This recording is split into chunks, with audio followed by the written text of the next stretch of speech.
నా పేరు గోపి. నేను వరుణ్ మోటార్స్‌లో కేసరపల్లి బ్రాంచ్‌లో పనిచేస్తుంటాను.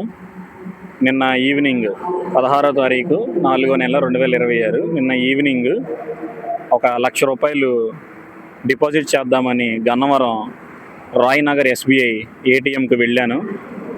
డిపాజిట్ చేస్తూ ఉండే సమయంలో వేరే వ్యక్తి వచ్చి, అన్న మీకు నేను ఫోన్పే చేస్తాను, ఒక రూ. 17,000 క్యాష్ ఉంటే నాకు ఇవ్వండి, మీరు ఎలాగో డిపాజిట్ చేస్తున్నారు కదా అని అంటే, నేను అతనికి రూ. 17,000 అతను ఫోన్పే కొట్టినట్టు నాకు అతను ఫోన్లో చూపించిన వెంటనే నేను అతనికి అమౌంట్ అనేది నేను ఇవ్వటం జరిగింది. తరువాత నా ఫోన్ చెక్ చేసుకుంటే అమౌంట్ అనేది నాకు అకౌంట్లో పడలేదు. అదే సమయంలో పక్కన ఉన్న బ్యాంక్లో అడిగితే, మీరు వెళ్ళి కంప్లైంట్ ఇవ్వండి, రేపు ఫుటేజ్ ఇస్తాను అని అన్నారు.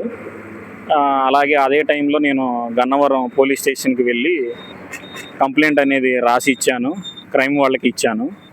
వాళ్ళు దర్యాప్తు చేసి వాళ్ళ మీద చర్యలు తీసుకుంటామని చెప్పారు. దయచేసి ఇలా నాలాగా వేరే వాళ్ళు ఎవరు మోసపోకుండా